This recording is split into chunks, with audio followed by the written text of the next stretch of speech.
हूँ झारखंड के गोड्डा जिला अंतर्गत किलो बाजार में, जहाँ 2 दिवसीय संत मत सत्संग का भव्य कार्यक्रम चल रहा है। और यहाँ पर परमाराध्य श्री विभूषित सदगुरु महाराज जी की असीम अनुकंपा से 2 दिवसीय संत मत सत्संग कार्यक्रम का आयोजन किया गया है, जहां पर दूर दराज से, कुप्पा घाट से स्वामी परमानंद बाबा, स्वामी पूज्य स्वामी सनातन बाबा, स्वामी मनु बाबा, स्वामी महेंद्र बाबा एवं संत मत के वरिष्ठ साधु संतों का यहाँ पर समागम है। आज उसका दूसरा दिन चल रहा है। मैं आप सबों को इस क्षेत्र में स्वागत करता हूं, अभिनंदन करता हूं, वंदन करता हूं। एक खूबसूरत कार्यक्रम। क्या नाम? हमारे परमान बाबा कह रहे थे कि सत्य के साधुओं की झोली में सिर्फ वेद, शास्त्र की बात और वार्षिक पदावली सत्संग जोग रहता है, और दूसरे माता की झोली में ना जाने क्या क्या अखाद्य पदार्थ रहता है। सज्जनों, आए आज हमारे भी ऐसे प्रगाढ़ विद्वान जो संत मत के प्रखर वक्ता है, स्वामी परमानंद जी महाराज, एक ही वाणी को आप श्रवण करेंगे तो निश्चित रूप से आप मुक्त हो जाएंगे। मैं निवेदन आप लोग से करना चाहूंगा कि आप समुद्र तारा नौकायिताभ्यां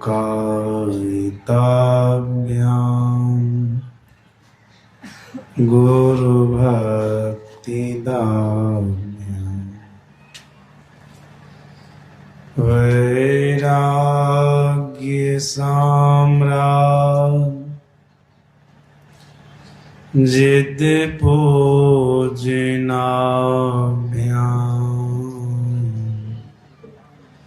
नमो नमः श्री गुरु पादुकाभ्यां नमो नमः श्री गुरु पादुकाभ्यां संसार वृक्षमारूढ़ा पतन्ति नरकार्णवे यस्तानुद्धरति सर्वान् तस्मै श्री गुरवे नमः। बोलिए प्रेम से श्री सद्गुरु महाराज की जय।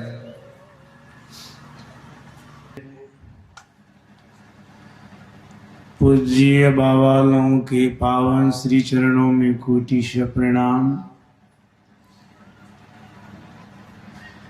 हमारे असीम अनुकंपा से हम सभी लोग संत मत के सत्संग में उपस्थित हैं। संत मत सत्संग के नियमानुकूल कुछ देर पहले स्तुति पाठ के आधार पर अभी मैं आप लोगों को ध्यान की महिमा के संबंध में कुछ सुनाऊंगा।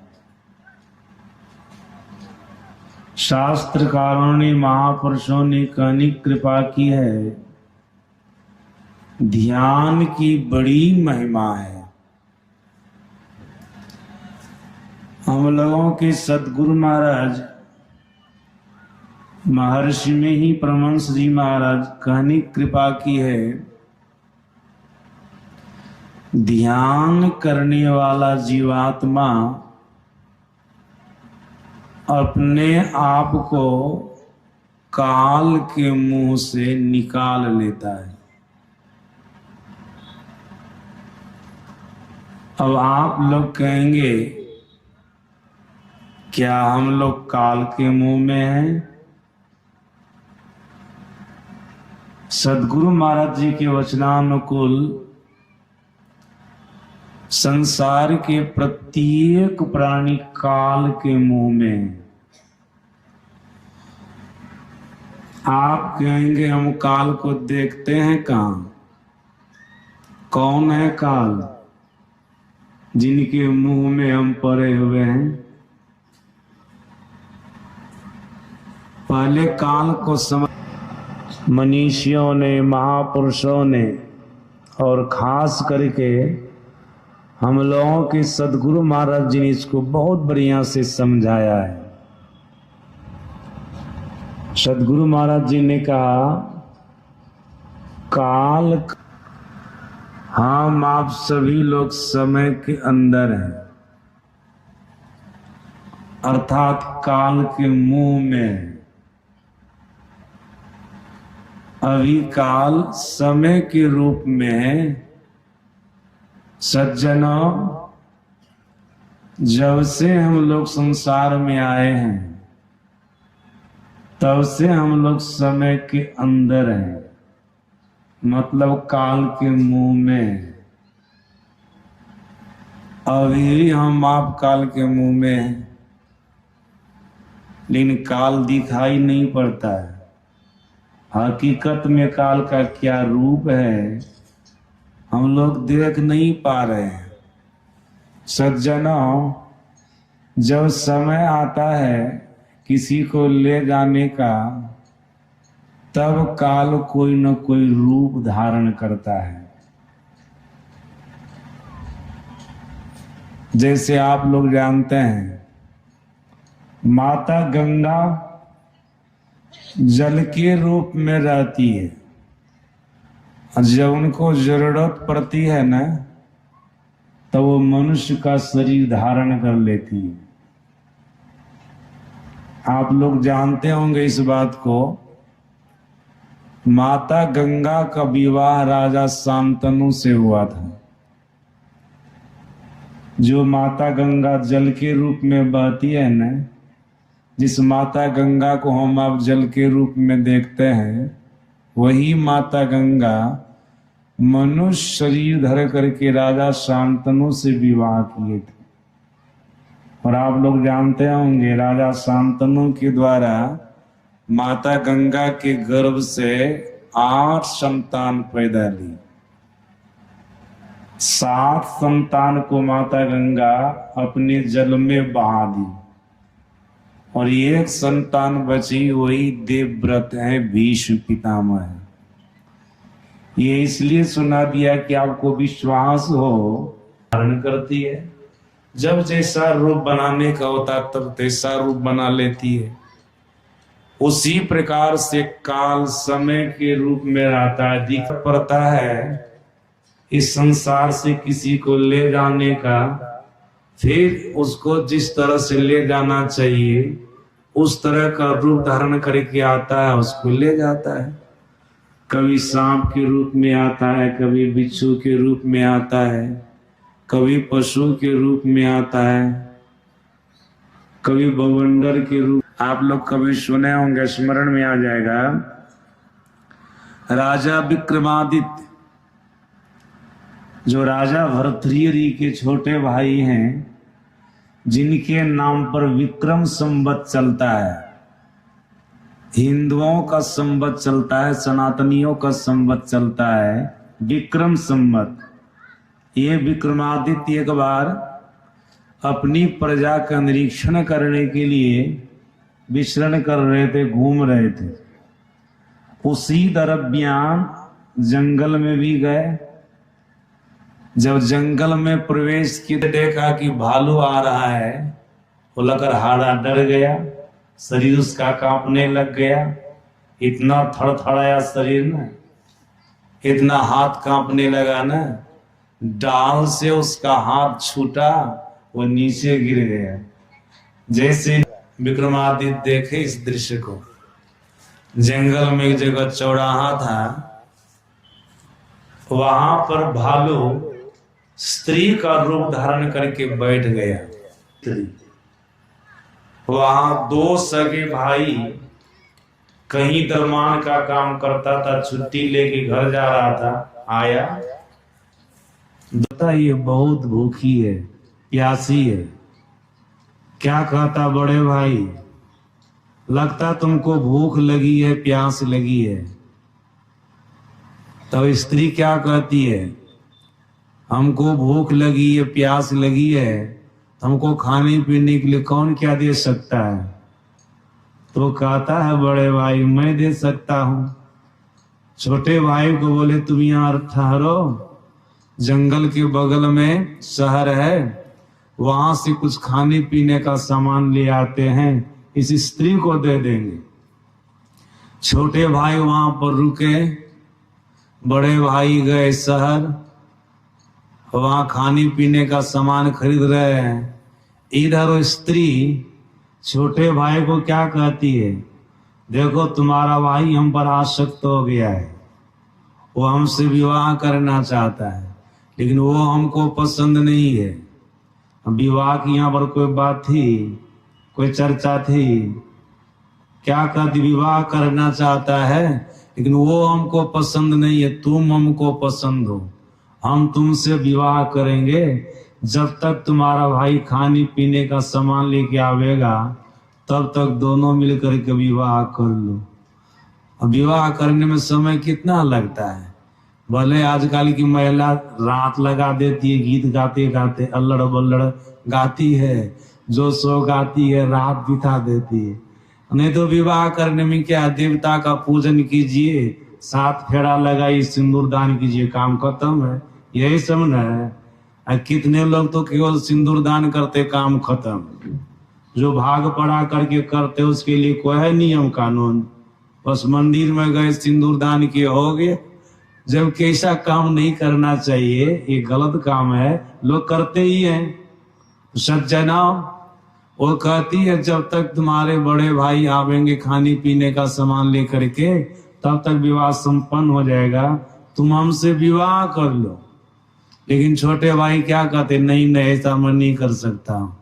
जब हमारे बड़े भाई का मन हुआ तुमसे विवाह करने का, तो वही करेंगे। तुम उनके मनोभाव को जान गई है, तो सुनो वही तुमसे विवाह करेंगे, हम नहीं करेंगे। वो बहुत कहने लगी, लेकिन ये तैयार नहीं हुए। अंतिम में क्या कहती है, सुनो मेरी बात नहीं मानोगे ना, तो दोनों भाई अभी लड़ करके झगड़ करके यहीं पर कट के मरोगे। तो छोटे भाई क्या करें, मर जाएंगे मर जाएंगे, लेकिन ये घटिया काम नहीं करेंगे, ऐसा काम हम नहीं कर सकते।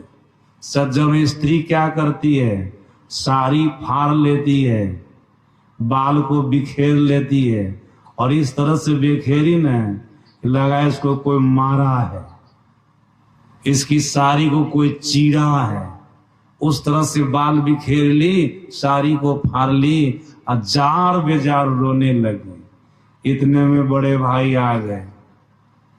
बड़े भाई पूछते छोटे भाई को, क्यों रो रही है?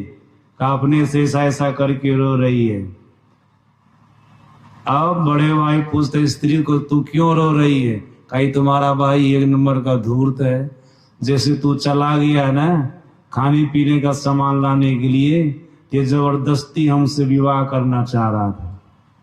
देवो न जाना मी त्रिया चरित्रम कहते हैं ना, त्रिया के चरित्र को देवता नहीं जान सकते तो मनुष्य क्या जानेंगे।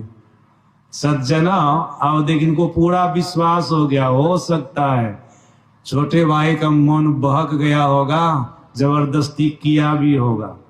इतना बढ़िया से मीठी मीठी बात बोल दी ना, वो पूरा विश्वास हो गया। छोटे भाई कहते नहीं भाई हम ऐसा नहीं किए, विश्वास ही न हो रहा था। दोनों में विवाद हो गया, झगड़ा शुरू हो गया, लड़ाई हो गई। ऐसी लड़ाई कि दोनों के पास में तलवार थी, दोनों दरबान का काम करते थे ना, दोनों के पास में तलवार थी, एक दूसरे पर प्रहार किया, दोनों कट के वहीं मर गया। विक्रमादित्य देख रहे थे। सज्जनों आओ देखिए क्या होता है। वो स्त्री आगे बढ़ती है। एक नदी थी जो जंगल होकर के गुजर रही थी, बाढ़ का समय था, आषाढ़ महीना का समय था।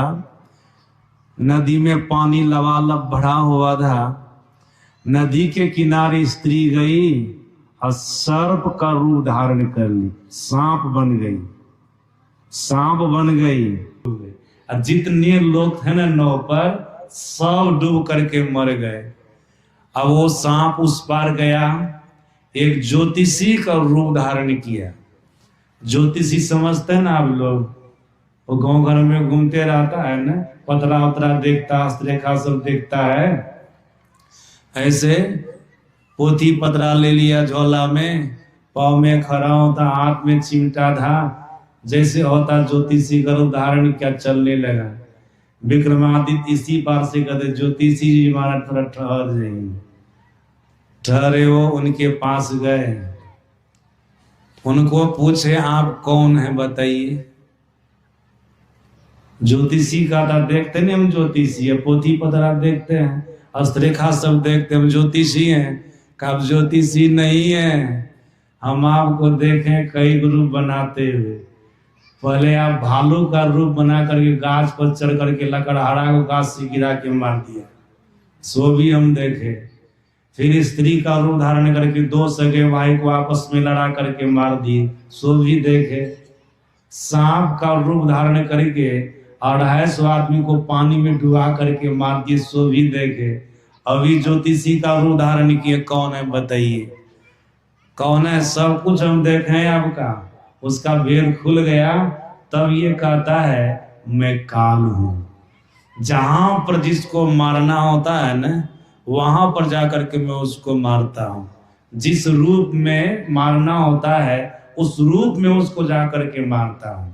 सज्जन, अब आप लोग याद रखिए, काल समय को कहते, समय दिखता तो नहीं है, लेकिन जब जिसको जैसा वेश बना करके मारने का होता है ना, वैसा वेश बना करके मार देते हैं।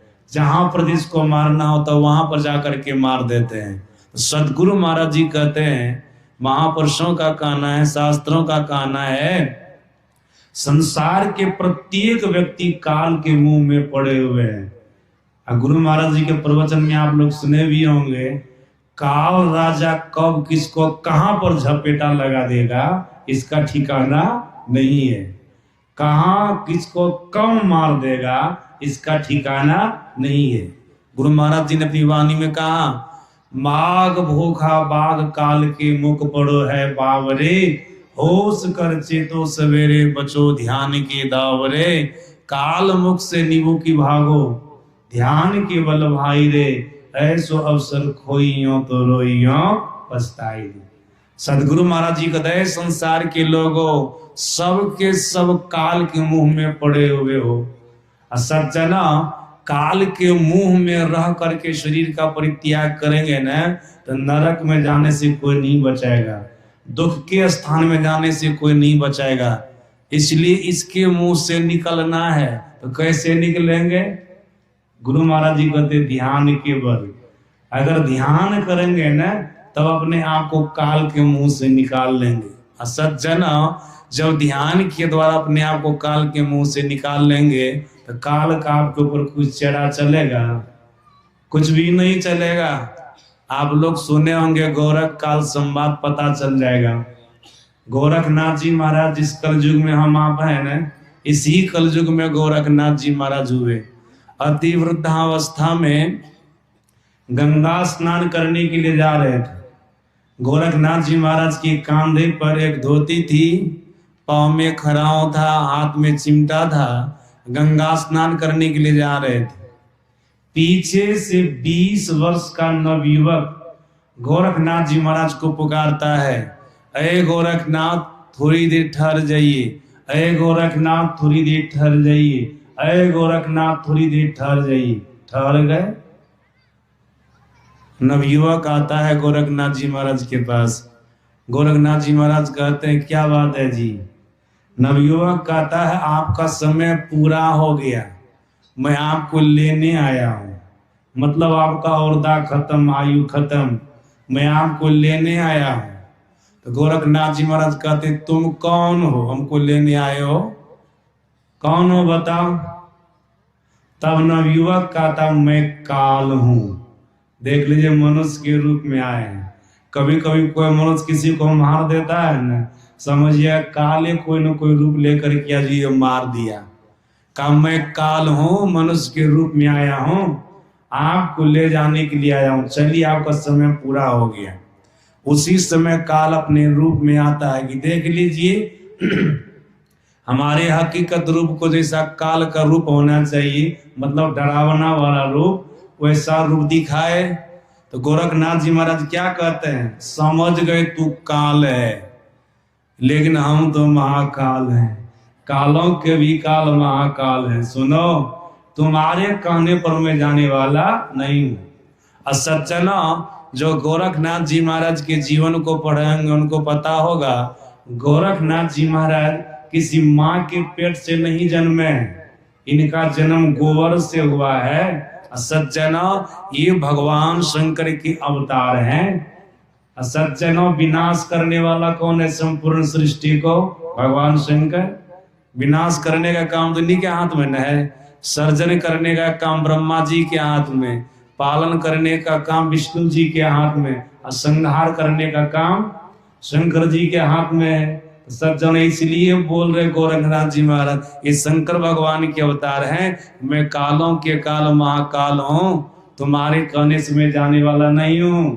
मैं अभी गंगा स्नान करने जा रहा हूं, गंगा स्नान करके आऊंगा, संध्या वंदन करूंगा, मतलब ईश्वर की उपासना करूंगा, भजन करूंगा, ध्यान करूंगा। तुम्हारे कहने से मैं नहीं जाऊंगा। तब ये काल क्या कहता है, आप इतना बढ़ चढ़ करके बोलिएगा मैं तीनों लोगों के प्राणी को ले जाता हूं, तीनों लोगों के प्राणी हमारे वश में हैं, सबको मैं ले जाता हूं, आप हमसे बाहर नहीं हो सकते। गोरखनाथ जी महाराज ने कहा सबको तू ले जा सकता, हमको नहीं ले जा सकेगा, हमको नहीं ले जा सकेगा। तब काल क्या कहता है सुनिए, उठत मारू बैठत मारू मारू जागत सूता, तीन लोक में राज हमारा कहाँ रे गोरख अवधूता। काल कहता है आप किसी भी अवस्था में रहिएगा ना, मैं आपको जाकर के मार दूंगा। उठत मारो, जब आप उठे रहिएगा तब मैं आपको मारूंगा। बैठत मारो, जब आप बैठे रहिएगा तब मार दूंगा। मारू जागत सूता, आप सोए रहिएगा तब मार दूंगा, जब जगे रहिएगा तब मार दूंगा। तीनों लोकों में हमारा ही राज है, भाग करके कहाँ जाइएगा, जहां जाइएगा वहीं पर मैं मार दूंगा। जब इस तरह से काल का, तब देखिए गोरखनाथ जी महाराज क्या कहते हैं। सज्जन इसी बात को सब लोग ख्याल रखिएगा।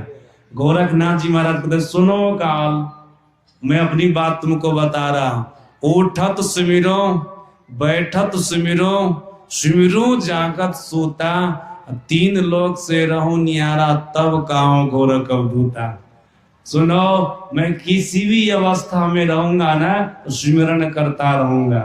सज्जनों सिमरन का मतलब केवल वर्णात्मक नाम का जाप ही नहीं होता है, मोटा मोटी समझ लीजिए। सिमरन का मतलब भजन होता है, सिमरन का मतलब भक्ति होता है, सिमरन का मतलब ध्यान होता है, सिमरन का मतलब उपासना होता है। ये सिमरन का सब अर्थ है, सिमरन का सब अर्थ है। और संत कबीर साहब ने कहा जब तब संयम साधना सब सिमरन के माही, जब तब संयम साधना सब सिमरन के माही।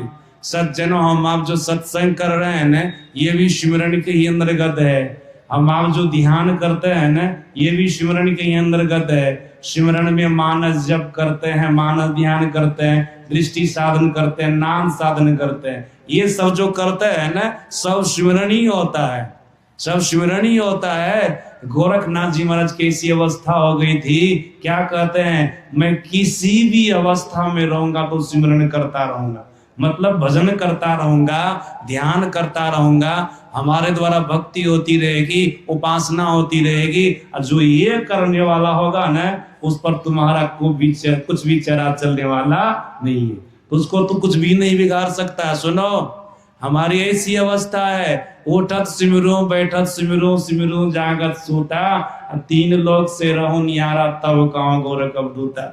मैं किसी अवस्था में रहूंगा तो सिमरन करता रहूंगा, ध्यान करता रहूंगा, भजन करता रहूंगा।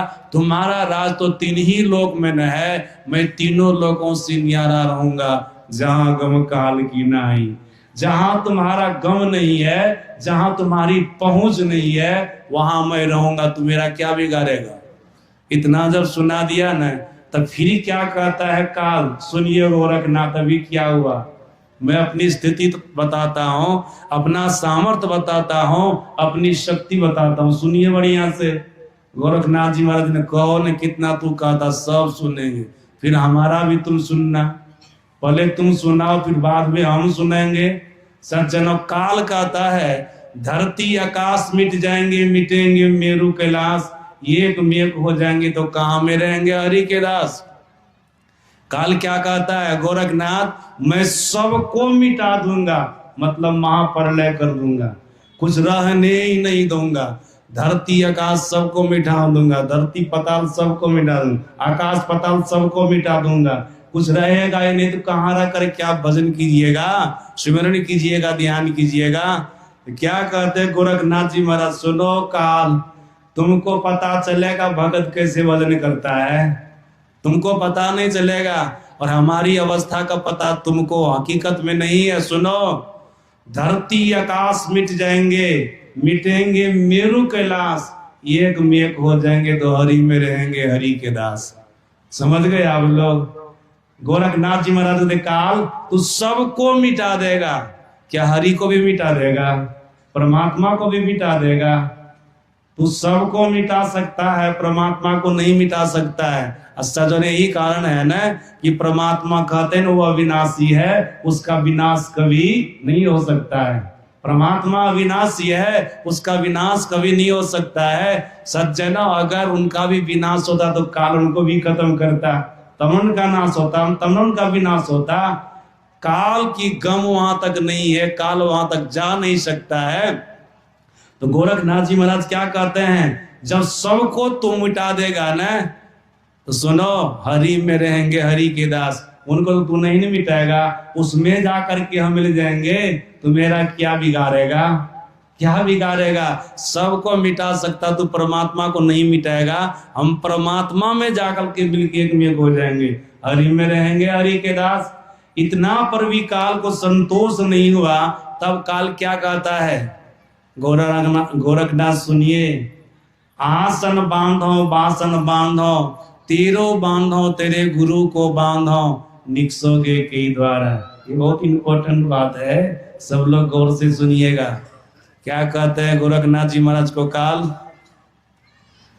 आसन लगा करके ध्यान करते हैं, भजन करते हैं, सिमरन करते हैं, उस आसन को मैं अपने बस में कर लूंगा, ऐसी बीमारी घुसाऊंगा कि बैठने ही नहीं दूंगा।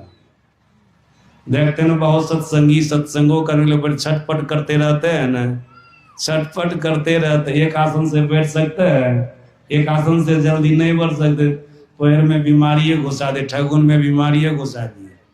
अब सोच सकते हैं एक आसन से नहीं बैठ सकते लोग। कहा आसन को अपने बस में कर लूंगा, स्थिर होकर के बैठने ही नहीं दूंगा। फिर बासन बांधो, आपकी जो वासना परमात्मा में लगी रहती उसको भी मैं अपने बंधन में कर लूंगा। फिर क्या कहते हैं? तेरो बांधो, तुमको भी मैं अपने बस में कर लूंगा। तेरे गुरु को भी बांधो, तुम्हारे गुरु को भी अपने बस में कर लूंगा। डैन जोगिनी की तरह, तांत्रिक की तरह बोल रहा है काल। जैसे तांत्रिक लोग किसी को अपने बस में मंत्र जंत्र के द्वारा कर लेता है, वैसे ये बोल रहा है गोरखनाथ जी महाराज को। निकलोगे के ही द्वारा, किस द्वार होकर के निकलोगे? शरीर के 9 द्वारों को मैं बंद कर दूंगा। तब क्या कहते हैं गोरखनाथ जी महाराज? सुनो, पहले तो हमारा सब कुछ मुक्त है, हमारे किसी भी चीज पर तुम्हारा कुछ चलने वाला नहीं है। हमारा सब कुछ मुक्त है, हमारे किसी भी चीज पर तुम्हारा कुछ भी चलने वाला नहीं, तू कुछ भी बांध नहीं चला सकता है। और निकलने की जहां तक बात है ना, शरीर के 9 द्वारों का पता तुमको है, लेकिन 10वां द्वार का पता है? शरीर के अंदर में 10वां द्वार भी है ना, 10वां द्वार का पता तुमको नहीं है। सुनो, मैं अपनी बात तुमको बता रहा हूं। गोरखनाथ जी महाराज कहते हैं आसन मुक्ता, हमारा आसन मुक्त है। कितनों बाण चलेगा तो इस पर चलने वाला तुम्हारा बाण नहीं है। आसन मुक्ता, वासन मुक्ता, हमारी वासना भी पवित्र है। हमारी वासना को तू हिला डुला नहीं सकता है, हिला डुला नहीं सकता है। वासन मुक्ता, हम भी मुक्ता, हम भी भजन करके, ध्यान करके, उपासना करके, भक्ति करके अपने आप को जरावरण से निकाल लिया हूं। हम भी मुक्ता, हमारे गुरु भी मुक्ता। जिस गुरु की कृपा से मैं साधन करके, भजन करके, ध्यान करके जरावरण से अपने आप को निकाल लिया, मुक्त हो गया, वो हमारे गुरु भी मुक्ता। और निकसूंगा दसम द्वारा, मैं शरीर के 10वां द्वार होकर के निकल जाऊंगा, तुमको पता भी नहीं चलेगा, तो टुकुर टुकुर मुंह देखता ही रहेगा, मैं चला जाऊंगा। सज्जनों, जब इस तरह की बात सुनाए गोरखनाथ जी महाराज, तब काल क्या कहता महाराज, अब मैं आपको प्रणाम करता हूं, आपको जब जाने की इच्छा होगी संसार से तब जाइएगा, अब मैं जा रहा हूं, अब मैं जा रहा हूं। तो सज्जन ध्यान करेंगे ना तो काल भी आपका कुछ बिगाड़ नहीं सकेगा। आप अपने आप को 10वां द्वार से निकाल करके परमात्मा के पास ले जाइएगा। ध्यान में वो ताकत है, जीवात्मा को परमात्मा से मिला देता है। स्वामी ब्रह्मानंद जी महाराज ने कहा, जिमी दूध के मथन से निक्षत है घी जतन से, तुम्हें ध्यान के काल उसका कुछ बिगाड़ सकता है? काल उसका कुछ भी नहीं बिगाड़। दीक्षा गुरु आपको जिनका ध्यान करने के लिए बता दे उनका ध्यान करें, उनका ध्यान करें। तो सज्जन, हम लोगों के यहाँ संत मत में किनका ध्यान करने के लिए बतलाया जाता है? गुरु का, गुरु का ध्यान करते हैं। तो सज्जन, तो गुरु का ध्यान करता तो कैसे करते हैं? गुरु करते हैं।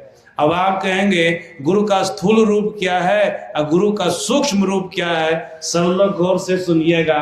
सज्जनों, बाहर में जो तस्वीर दे, गुरु के स्थूल रूप का ध्यान करना है, फिर बाद में गुरु के सूक्ष्म रूप का ध्यान करना है। तो गुरु का सूक्ष्म रूप क्या है? सबको मोटा मोटी समझ लीजिए। गुरु का सूक्ष्म रूप है बिंदु और नाद। पहले गुरु के स्थूल रूप का ध्यान करना है, जो फोटो में देख रहे इसका ध्यान करना है। सज्जन, फिर बिंदु का ध्यान करना है, नाद का ध्यान करना है। ये बिंदु और नाद गुरु का सूक्ष्म रूप है। संत मत में जो दीक्षा लेते हैं ना, पहले उनको सबसे पहले बताया जाता है कि एक नाम का जाप करना है, फिर नाम से संबंधित रूप का ध्यान करना है। सज्जन, परमात्मा अनंत है, परमात्मा का नाम अनंत है। आपको दीक्षा देने वाले दीक्षा गुरु परमात्मा का जो नाम आपको जपने के लिए बता दे उस नाम का जाप करना है, फिर उसी नाम से संबंधित रूप का ध्यान भी करना है। हम लोगों के यहाँ तो गुरु मंत्र बतलाया जाता है कि गुरु मंत्र का जाप करना है, तो ध्यान किनका करना है? गुरु रूप का ध्यान करना है। हम लोगों के गुरु महाराज जी ने अपनी वाणी में कहा भी है, अति पावन गुरु मंत्र मन ही मन जाप जपो, उपकारी गुरु रूप को मानस ध्यान तपो। तो सज्जनों, पहले गुरु मंत्र का जाप करना है, फिर गुरु महाराज जी के रूप का ध्यान करना है। ये तो स्थूल ध्यान हो गया, ये तो स्थूल ध्यान। सज्जन, मानस जप, मानस ध्यान के बाद जो दृष्टियोग का साधन करते हैं, यही है बिंदु ध्यान। ये गुरु का जो सूक्ष्म रूप है ना, उनका आप ध्यान कर रहे हैं। आप बिंदु ध्यान कर रहे हैं, गुरु के सूक्ष्म रूप का ध्यान कर रहे हैं। सज्जन, बिंदु ध्यान के बाद है नाद ध्यान। ये भी गुरु का सूक्ष्म ध्यान ही है। ये नाद ध्यान मतलब शब्द ध्यान, शब्द ध्यान। वैसे महर्षि संत श्री परमानंद जी महाराज ने इसको 4 भागों में विभक्त किया है। इसको 4 भागों में विभक्त किया। क्या कहा? एक नाम का जाप करना, एक रूप का ध्यान करना स्थूल ध्यान है। फिर बिंदु ध्यान करना सूक्ष्म ध्यान है। अनहद नादों का ध्यान करना सूक्ष्मतर ध्यान है। और अनाहत नाद का ध्यान करना सूक्ष्मतम ध्यान करना है। सज्जन, जो पुराने सत्संगी लोग होंगे इस बात को बढ़िया से समझ गए होंगे। सज्जन, एक नाम का जाप करना, एक रूप का ध्यान करना, यह स्थूल ध्यान है। फिर बिंदु ध्यान करना सूक्ष्म ध्यान करना है।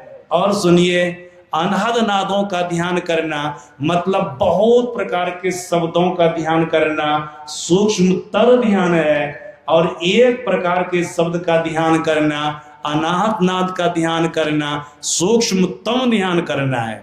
सज्जन, इष्टि विधि सच्चे सदगुरु बतलाते हैं, दीक्षा देने वाले बाबा बतलाते हैं, अगर इस तरह से जान करके आप ध्यान करेंगे तो ये परमात्मा का ध्यान होगा। एक दिन ऐसा होगा आप अपने आप को काल के मुंह से निकाल लेंगे, आप परमात्मा को पा लेंगे, आपका जन्म सफल होगा, सार्थक होगा। शास्त्र कहता, महापुरुष कहते हैं, ध्यान करने से ही किसी का जन्म सफल होता है, सार्थक होता है। वैसे तो ध्यान की बड़ी लंबी चौड़ी महिमा है। शास्त्रकारों ने महापुरुषों ने कहा, ध्यान करने से पाप खत्म होता, ध्यान करने से विकार खत्म होता है, ध्यान करने से मन शून्यगत होता, ध्यान करने से मन निर्विषय होता है। बहुत कुछ है। ध्यान करने वाले के जीवन में बहुत सारे फलों की प्राप्ति होती है। अंतिम में जो महाफल है परमात्मा, उसकी प्राप्ति हो जाती है तो साधक का जीवन सफल हो जाता है, सार्थक हो जाता है। अब हम लोग के बीच में पूज्यपाद स्वामी नरेशानंद जी महाराज हैं। और भैया आपका? मेरा नाम गोपाल पंडित है और आप यहीं से हैं? मेरा घर पड़ता है घटिया जी पड़ता है, थोड़ा भी, हाँ, घटिया। यहाँ से 1 किलोमीटर आगे। ये बोलिए, ये कार्यक्रम आप लोग कितने सालों से कराते हैं? कार्यक्रम तो पहले से चला आ रहा है। आप भी संत मत सत्संग के हैं? हाँ, हम भी सत्संग मानते हैं। संत मत सत्संग को मानने का आपका क्या कारण है? क्या कारण है? संत मत सत्संग में बहुत बढ़िया है, हम लोग जानते हैं। और ये सब जो बताता है कि संत जो भी कहीं भी जाइए गुरु कीजिए तो आखिर में गुरु करना है, और मत ही सत्संग सर्वोपरि है। चलिए, धन्यवाद। और आपका क्या नाम है? खुद्दू कुमार। और आप कहाँ से हैं? एक किलोमीटर से। तो आप भी संत मत सत्संग को मानते हैं? हम मानते हैं सर। क्या अपने जीवन में इनके कितने बातों को आप धारण करते हैं? अपने जीवन में किन किन बातों को धारण करते हैं? क्या आप मंडल अघारे ही लगो तो हूँ संत मत सत्संग कराने लगे बाप दादा से।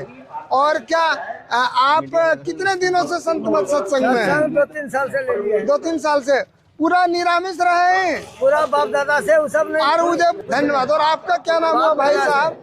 भागीरथ रजक। भागीरथ। और कहाँ से है भाई साहब आप? किलो बाजार से।